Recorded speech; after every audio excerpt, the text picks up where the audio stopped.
Welcome back, everyone. Today, as you probably guessed from the thumbnail, the title, and the intro, this is the rifle that we are going over today. This is the RECCE-18 from the folks at Bravo Company USA. I have a ton of rounds through this rifle. We've had it in for over a year, so the review is probably a little bit overdue, and we're finally getting to that today. But what is it? Well, it's the RECCE-18 MCMR. And this is the Mark II edition, and so what does all that mean? Well, Bravo, their standard AR-15 lineup is the RECCE series. They have a few different versions of a couple models. The RECCE-16, they have some variations, which we've already done. The RECCE-16 Precision one, which basically is very similar to this rifle. It is not the same, very similar, but this one here has an 18-inch barrel on there, so that's where the 18 in the name comes from. And then the Mark II comes from this upper receiver, which is one that Bravo Company developed a few years ago now at this point, and it essentially is a forged 7075 T6 upper receiver. We'll get into all the details a little bit later on in the video, but it has some differences from the mil spec version that make it a better product in my opinion. The actual forward assist is moved forward, and then we have different reinforcements over here on this side that again we will get to here in just a second. But this rifle, the way I view it anyway, is essentially, if you take a look at the Mark 12 series of rifles that the military has been using for the last 20 plus years, this is kind of like a modernized or product improved version of that rifle. Yeah, a lot of the concepts are the same. Some of the aspects of the rifle are actually the same as you would find on a Mark 12, but again, kind of just a product improved because the Mark 12 has been around again since, you know, before 2000. So there's been some rolling changes in development in the AR-15 world, and this rifle kind of is the embodiment of that modern premium DMR, designated marksman, or SPR, special purpose rifle type of build that you can get from the factory. So I suppose with that, let's check out the accuracy. Now we're going to see what kind of groups we can get with a few different loads out of this barrel, but more importantly, the shooter combination. It's usually the biggest variable. We're trying to eliminate it though by using this CTK Precision Rest, also a primary arms 1 to 10 scope. And out there in the end, we have a Liberty Constitution can. And I think other than that, it's pretty much how it comes. So in the mag right now, we have some 45 grain 223 Remington hollow points. So sort of like a varmint load. Definitely not what this is optimized for, if you will. But we have a couple other loads that we'll try in it as well. Target down range at 100 yards. And minimal wind today, maybe 5 mile an hour right to left. So it shouldn't really be an issue at this distance. So we'll see. We'll see what it does.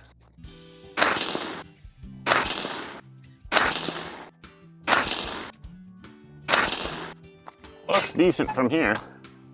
And actually that mirrors what I've seen zeroing it, because that is what I zeroed it with. Up next, guys, we have some Barnes Vortex ammunition. This is loaded with the 62 grain TSX boat tail bullet. I believe it's all copper. Yeah, so it's gonna perform like a longer OAL bullet than your typical 62 grainer would. So we'll see how she likes it. It's a pretty warm day out here today, so the Mirage is probably gonna start to get a little gnarly coming off that can, but we'll push through.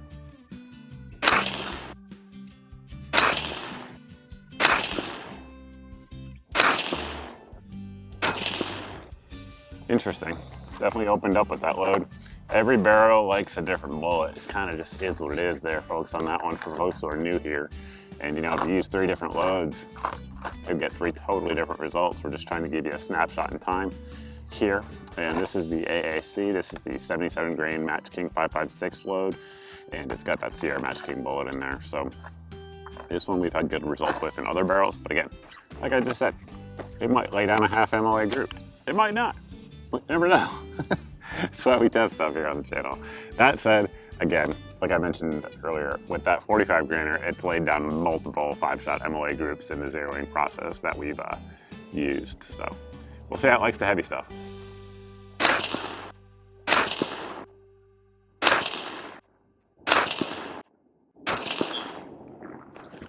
Let's go check it out.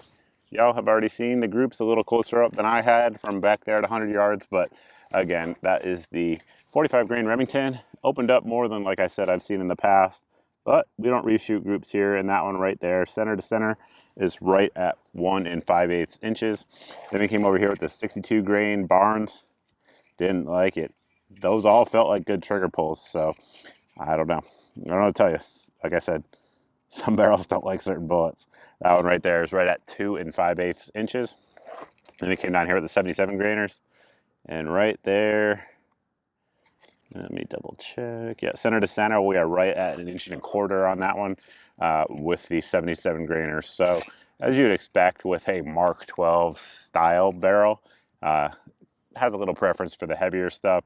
If you were to try out a couple of 75 grain, 69 grain, etc. loads, or even reshoot one of those, very, very likely that you're going to see MOA with that one. But again, we've seen a lot of MOA with the 45 grainers as well in this particular bullet, but just not on camera, obviously. When the camera rolls, it gets shy. Anyway, let's keep going with the review. Before we continue, I want to tell you about the folks at Vanish Holsters. So we've teamed up with them for a pretty epic giveaway, but the actual holster system they offer itself is also pretty unique. So essentially it's made from this premium, they call it no stink material, basically yoga pants-ish, but a little bit more durable. And then up front here, we do have the holster itself, which is made out of Cordura, and then it has space for 2 spare magazines, and it will fit 99% of the handguns out there on the market. I grabbed a weird one here just for the example, but we've also used the SIG M18 and M17. Fits in there just fine. You just wrap it around, and of course you can wear it over your shirt if you want to, if you had like a hoodie on or something like that. But up against your body is really what it is designed for, just being super comfortable all day and being able to carry lots of different options. Now, as I intimated it earlier, we've teamed up with them for an epic giveaway for a Jeep that you guys see here on your screen. Pretty cool vehicle for sure. And if you guys want to get entered for the giveaway, check out the link down below in the video description where you can pick up a holster and get entered to win that Jeep, as well as $25,000 worth of gold. Pretty epic prize there. So with that, let's get back to the video. While we're at it, why don't we thank another sponsor? This ammo, again, has thousands of rounds through it at this point, and I do want to thank the folks over at Firearms Depot that provided us all the ammo that we ran through it. Big thank you to those folks. If you guys are looking for deals on ammo, guns, anything like that, definitely check out Firearms Depot. They're our ammo sponsor for everything besides 9mm, so best believe I'm ordering a lot from them, so I would appreciate if you guys supported what they're doing over there. All right, so let's get into the rifle piece by piece, tip to butt, if you will. So the actual muzzle device out here is different than the ones that you guys are probably used to seeing from Bravo Company. So for a long time, Bravo Company has had their Mod 0 and Mod 1 compensator, and about probably a year ago now is when they started releasing several different variants of that. And this one here is, again, just an improvement, in my opinion, on their earlier muzzle devices. If you guys have watched channel for a long time, you'll know that the older Bravo Company muzzle devices had a little bit too much concussion for my personal preference. I know a lot of folks really love them, and they are a great product in terms of performance, but I tend to lean a little bit more towards the flash side rather than compensation side when it comes to muzzle devices, particularly on AR-15s. And this one moves towards that direction, so it's definitely something I do like. But we do have the closed tine on the bottom there, and we do have these different ports that are different length slots, I should say. So basically up here at the 12 o'clock position, and then down here at the rear, we have our longer pieces cut out, and then up here on the offset we have our shorter pieces cut out, and all those things combined help give you a little bit more flash hiding than the earlier versions did, but still give you some compensation. So for me, for my preferences, that is something I like. If you guys like something else, definitely let us know down below in the comment section. But regardless, it is 1/2 x 28 threaded, so whatever muzzle device you want to run, you can do so. And of course, throughout this testing, we've been running it suppressed almost exclusively. I think I might have like 200 rounds through this rifle not suppressed, and the rest has all been suppressed, and with a traditional baffled can. And it's ran great, as we've kind of intimated so far in the video. So continuing on back to the barrel and bolt carrier group kind of are the heart of every AR-15. I say that a lot because it's true. It has the 5.56, they call it the NATO match. So when I was originally researching the chamber that BCM is using for these rifles, I was looking up all these different types of fancy enhanced 5.56 chambers out there on the market.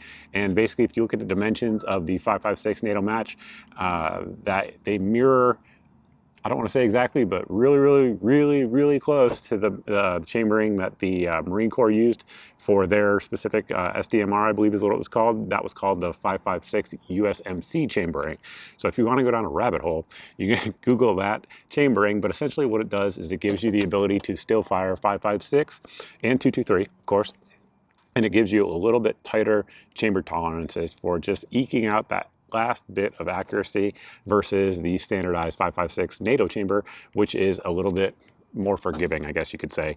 But 18-inch barrel, it is 410 stainless steel. That is a departure from pretty much all the stainless steel barrels that you're going to see on the market, with a very few exceptions. Most of them are using 416R stainless steel, which is a perfectly fine material to make barrels out of. I've done lots of reviews of them. They're perfectly fine, but the 410 definitely steps up in terms of barrel longevity. If you want a more durable product than the 416R, but you still want the advantages of stainless steel, then this is definitely what I would look at. 410. The downside of it is it's more expensive to manufacture, it's more expensive to cut, all of those sorts of things.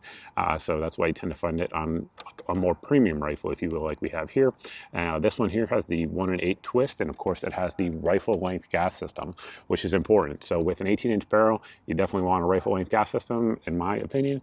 They run the smoothest out there. And one thing, if you guys have watched any of my Mark 12 videos over the years, which we've done several, as well as some of our 20-inch AR-15 videos, I always talk about how that rifle length gas system really does make it such a pleasure to shoot. Anytime you're shooting an AR-15 in general, they tend to be relatively low recoil. Like there's a lot of guys out there who talk about like how a 16-inch bib length AR-15 has virtually no recoil. Well, if you think that's true, get yourself a rifle length 18-inch gun, and it just takes it to the next level. But obviously it has a little bit longer gas system than you would, of course, if you had a mid-length gas system. And what that does is it kind of slows everything down during the cycle of operation, and that only translates into less recoil, like we just talked about, but it also translates into less parts wear.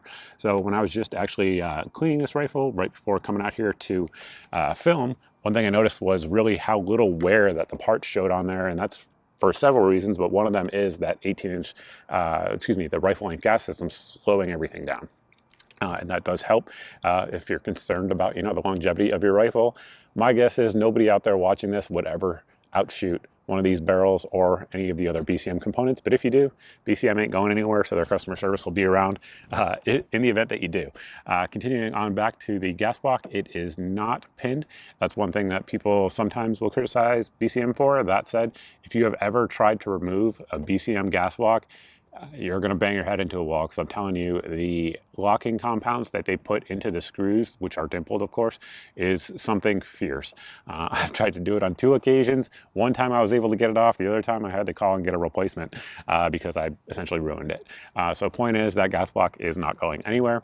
And then continuing on back to the barrel itself, the profile is that sort of Mark 12 / SPR profile that you see a lot of companies talking about, where it is thick back here in the rear and then sort of tapers down to a .750 journal there on the gas block. And one thing that BCM does that a lot of companies don't do, which is correct, it's the right thing to do, is that they don't set their gas block against that shoulder on the barrel.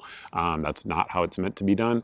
There's a lot of budget companies out there, and the assemblers just stick it right against the shoulder, and again, that's incorrect. The right way to make an AR-15 is with the correct space there from the shoulder, and BCM gets that right. Continuing on back to the handguard, they make 2 different versions of this rifle in terms of handguard options that come with it. This one here has the 13-inch MCMR handguard, which is an M-LOK handguard. They also make one with a 15-inch MCMR handguard. So if you want your gas block to be covered up, essentially it comes out to here with the 15-inch. That said, I went with the 13-inch because I think it looks cooler, especially kind of as an homage to the Mark 12s that had the exposed gas block. I kind of thought it was a cool look. And but it's up to you guys if you guys are looking to pick one up, which one you want to go with. But the MCMR M-LOK system is very proven at this point. We have our M-LOK slots at the 3, 6, and 9 o'clock position, as well as at the offset positions. So really, however you want to mount accessories, you can do so. The world is your oyster at that point. Additionally, up top there, we do have T-marked 1913 slots. So if you guys want to mount, for example, in this setup here, if I wanted to mount a thermal up front, clip it on up front, or some sort of IR laser device, you certainly can do so, and you will not have to worry about it. The MCMR handguards, or just BCM in general, are very, very durable, very proven. They have a very good lockup system here at the rear. And if you ever go to install these things, I'm telling you, they're tight, and they're tight for a reason. A lot of times you have to heat the parts up to get them to fit together thermally. So again, very good in that regard. One thing I will tell you though that did happen during this review, just I am a full disclosure kind of guy here on the channel, is that I was filming my M16A1 video. If you actually guys have watched that, this is how long we've had this rifle in. But when I was filming that video, I went to go film it on another part of the farm because there was these huge combines that were working on the farm. So I left the rifles back. I literally looked at the driver of the combine, who speaks English, and I said, hey, there's 2 rifles over there. Don't hit them. And what did he do? He drove his huge combine, which is a very large piece of farm equipment, over 2 rifles. So it was over my Centurion Mark 12 and then this rifle. And what happened was it was actually set up almost identical to this. We had an AccuTac bipod with a BCM 1913 adapter mounted into the rail, and the weight of, I don't even know, it was 10,000 tons or 1,000 tons. 10,000 pounds rather, probably is what those things weigh. I don't know. Don't quote me on that. But anyway, they're very heavy, and it just ripped that right out of the handguard. So we did have to get a replacement sent out, but BCM customer service is very good, so you don't have to worry about that. Now, one thing I do want to point out, again, that I think BCM gets right versus some competitive offerings out there on the market, is that they actually ship out with this piece right here, which is a steel QD insert that fits on the M-LOK slot, so you can put it anywhere you want on the rail. That is an M-LOK insert, but that allows you to attach QD sling swivels, and a lot of competitive offerings in terms of rails, they will mount the QD slot into their aluminum rail. And as I've said many times, if you guys do a lot of insertions with a QD sling swivel that is steel, it will eventually, initially it'll work just fine, but eventually it will give out on you. And I definitely recommend always just using one of these instead if you're going to go that route. Get yourself something steel, something reinforced, and something that is anti-rotation. And this little piece that comes with it, again, you can mount it anywhere on the rail, is the way to go in my opinion. Before we get into the upper and lower receiver, we want to, of course, make sure we are clear, and we are. Set our magazine off to the side. And as you just saw there, we are going to touch on some of the unique features of this particular rifle. So again, this is the Mark II version, which means it has the Mark II upper receiver on there. As we intimated earlier, it has a few things going on. The shell deflector is actually redesigned versus a mil-spec one. And of course, our forward assist, which I love, everybody knows I love forward assist, I am a fan, is moved forward. So there's 2 reasons for that. Primarily is so that it doesn't impede with you running the charging handle. So if you're coming over the top, you just think about it, depending on how you run your charging handle, it gives you more space and it doesn't interfere with it. The same thing is true if you go to actually hit it. You're not going to accidentally hit your charging handle if you have a large latch charging handle, which a lot of companies do use. And of course, the actual shell deflector is redesigned. So if the ejection pattern that you guys have been seeing throughout the video looks a little bit different than what you're used to, that's probably why. Additionally, of course, we were largely suppressed when firing this rifle. Additionally, over here, if you guys look at the upper receiver, again, just to reiterate, this is a Forge 7075 T6 aluminum receiver. Typically, when you see this type of reinforcement, honestly, I can't think of any example where this isn't true besides the BCM. When you see this type of reinforcement, it is going to be a billet upper. So to be able to get this in a forging really is unique. As far as I know, only BCM is doing it. And what this is for is, if you look, like for example, at some of the Colt monolithic uppers, they actually had steel pins in here to reinforce the uppers. But what it's doing is, as the gun is unlocking and the BCG is twisting to come out of battery, essentially there's a lot of wear that's going on and force that's going on into this portion of the upper receiver. And by reinforcing it, it just makes it stiffer, which allows you to get, again, sort of like the NATO match chamber that we were talking about, allows you to eke out every little last bit of accuracy and durability just by being a little bit stiffer than what the originals would be. Additionally, I should point out here, I should be able to roll photos in, but the actual portion basically right on top there of where our ejection port is also reinforced for the exact same reason. It just makes it a little bit stiffer right around the chamber. Now to remove it, it's very, very simple. The upper and lower, it's standardized AR-15 stuff, so nothing fancy on that one. You're just gonna pop your pins. And BCM's upper and lower are always pretty tight, so if that's something you're into, then hey, that's on you. Continuing on, before we actually put our lower down, I should note that it does have M4 feed ramps, and they are perfectly aligned with the feed ramps in the barrel. There's no offset or anything like that you might see on some, I guess, inferior guns is probably a way to say it. And then additionally, while we have our upper receiver, you'll see it is marked BCM, and they do have a patent marking as well on the top there where the T handle would go in at the rear of the upper receiver. Moving on to the actual charging handle. Now, I believe currently, Don't quote me on this because you might see it somewhere and see it somewhere else where it's not the case. I believe currently these are actually shipping out with a ambidextrous charging handle, but this one here has the Mod 3B charging handle, which is enhanced in terms of how you can grip it, but is not ambidextrous. So it has a little bit of a large lever here on this side, the left side of the gun as you were firing it. And then it also has our enhanced raised portion here, and that's going to act together with the Mark II upper receiver specifically to give you a little bit less gas in the face if you're running it suppressed. And of course, it's just a little bit tighter seal with the upper receiver, which I certainly am not mad about. Very good charging handle. I don't like large latches. I know a lot of people do. Like if you're a competitor, you probably do, like a 3-gunner. But I like the smaller latches that give you a little bit of enhanced capability like this, because stuff doesn't get caught in your kit as easily if you're wearing body armor and everything else that goes along with wearing body armor. Now, moving on to the second, I guess, heart of the AR-15, if you will, for this rifle along with the barrel is going to be the bolt carrier group. So I'm going to go into some detail here, but if you guys are really interested in BCM bolt carrier groups, I'm going to redirect you over to Larry Vickers' Vickers Tactical channel. They have a video on what goes into making these bolt carrier groups over at Bravo Company and then inspecting them QC wise.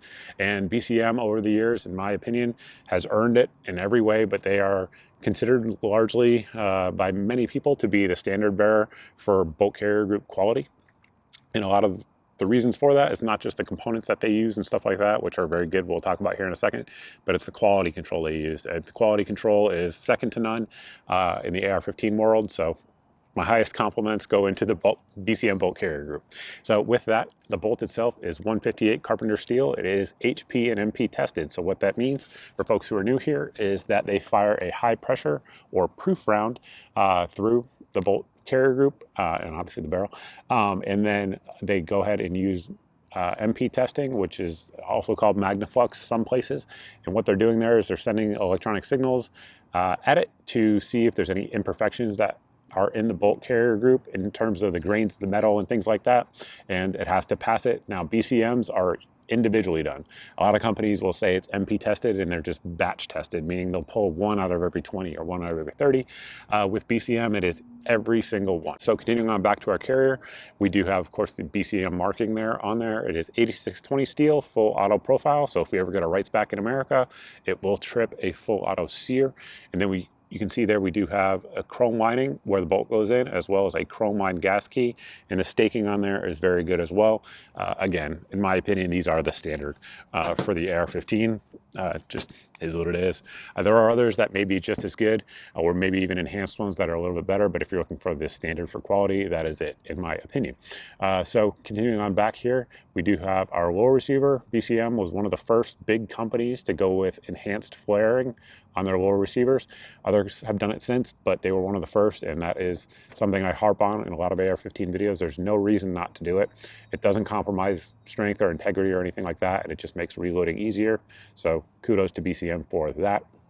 Continuing on back, this trigger right here, I should mention that some RECCE-18s come with different triggers. So just kind of verify the one you're going to go with, but most of them are going to come with a Geissele SSA-E trigger, which is the one that this one has right here.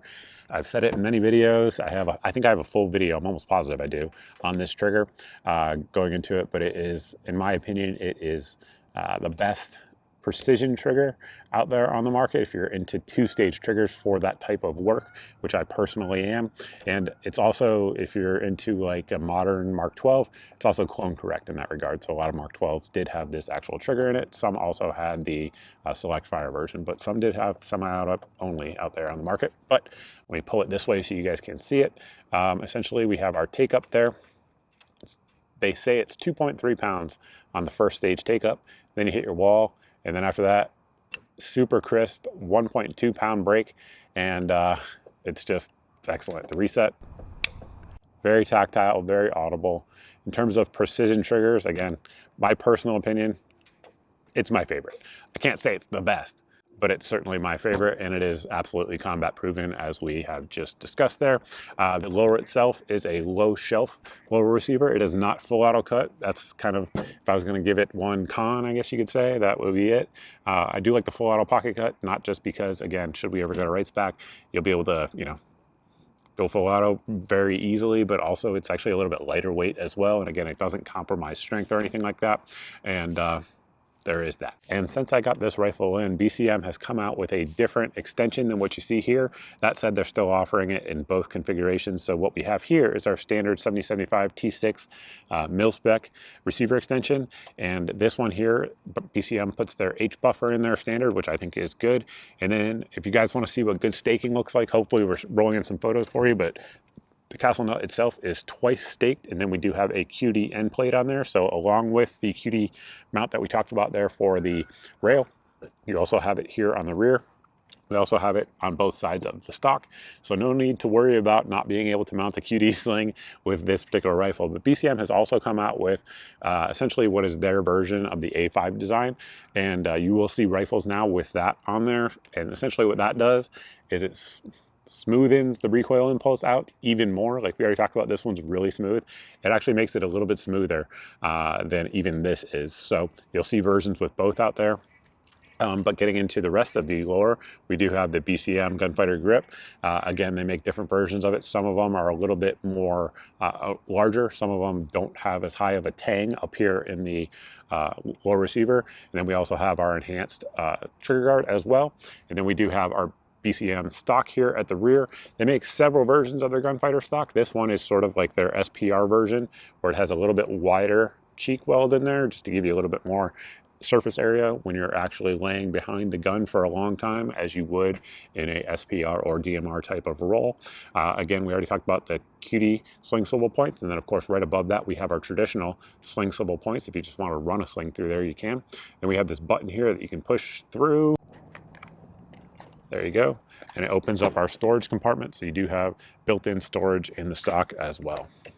At this point in the video, I think we've gone over most of the important details of the actual rifle itself, the components, things like that. But a couple things we still need to talk about are going to be performance as well as price. So we've already been talking about it earlier, that this rifle has a lot of rounds on it. For me, for a review, typically I do somewhere between 800 to 1200 rounds on an AR-15. This one's got more than double that, so we're just under 3,000 rounds through this rifle in multiple states, driving up and down the East Coast, just shooting it a bunch. And again, we've had zero failures of any kind. The vast majority of the ammo that we did put through it was Igman 223 55 grain, if you guys are wondering. We also put a bunch of Remington 45 grain 223 through it as well, and it has had zero malfunctions of any kind in any way. The rifle shoots great accuracy wise. It obviously is very soft shooting, as we've discussed, and it's just a pleasure to shoot. It really is. So that has been the reliability aspect of it. Cost, now just full disclosure, this was sent out to me for review by the folks at BCM. However, if you were looking to pick one of these up, I believe the standard retail price, just kind of looking around, is $1,860 is what I saw it going for at a couple different websites. Now, if you guys are watching this not on YouTube, there will be a link with a code that will get you guys a discount as well on that. But on YouTube, we can't post that, obviously. So you can get it for a little bit less than that in the real world. Now, in my opinion, for what you get for the money, I think that's a very fair price. There's a lot of AR-15s out there on the market that are going to be much more expensive than that, anywhere from $2,000 to $5,000 depending on which one you're looking at. Some of them are going to have different feature sets and things like that, but in terms of the performance metrics that really matter, i.e. accuracy, consistency, build quality, components selection, things like that, I don't know that there's really anything that's going to be an overall more consistent, better performer that's anywhere near that price. So there definitely are less expensive AR-15s out there on the market, for sure, that are great guns. But BCM builds a quality product, and quality products like this one with the quality control that goes into it is not inexpensive. And of course, everything BCM is also made in America, in Wisconsin, which again is not inexpensive. A lot of other companies are outsourcing components and things like that. BCM does not do that. So again, if you're looking for a budget gun, this one probably isn't it. But if you're looking for a very high quality DMR type of gun, definitely one I would look at. Like I said, I have the version, the 16-inch version, the review up on that as well. Also a good gun, 16 or 18 inches. I think it just depends on the primary role of the gun. That extra velocity in a velocity dependent round like 5.56 is always a good thing, provided it can still do the other roles that you want your rifles to do. But would I pick this for home defense? Probably not. I'd probably go 16. If I had to pick it though for an all-around rifle and still use it for home defense, I would be 100% comfortable doing so. I don't think it's, you know, too gangly or anything like that to fulfill that role. I mean, the Marines did pretty well in Fallujah and Ramadi with the AR-15A4 or M16A4, I suppose, in that case. And that's a much larger weapon system. This one here can get a lot smaller, so you would be just fine, provided you use the right technique. But I think with that, that's all I have for you guys. We'll end it there because we're losing some sunlight. So if you guys have any questions or anything like that, you can always post those down below in the comments section. If you guys are looking for updates on this rifle, because we're going to continue shooting it, definitely follow me over at all my social media sites. Again, you guys are going to see footage of it. We post shooting footage of all types of stuff over there. And I definitely recommend Twitter, Telegram, and Truth at this point for being the least censored. And if you guys are looking for deals, we also post them over there as well. We also have a dedicated daily deals email that goes out every day, as the name indicates. And it has 8 of the best deals that we find around the internet. If it's in that email on that particular day, it's the cheapest that I know of anywhere on the internet. So that way it saves you guys some time, because I've already done the looking and price comparisons for you, and hopefully saves you some money as well. Definitely check it out. There's usually a good meme in there as well that folks tend to enjoy. And then if you guys have gotten to this point in this video and you're not subscribed yet, easy way to remedy that is by hitting the subscribe button. Also hit the notification bell on YouTube. And if you've done that and you're still not seeing 2 to 4 videos a week here on the channel, you are being censored by an algorithm, because I make that every week, that number of videos here every week. So the way to avoid that is to sign up for my email at the website here. This email goes out once a month, and it has all of the videos since the previous month's email went out. So that way there's no big tech giant censoring your eyes from my content. And with that, that's all I got for you guys. Thanks for watching. I appreciate it. I look forward to seeing everybody in the next video.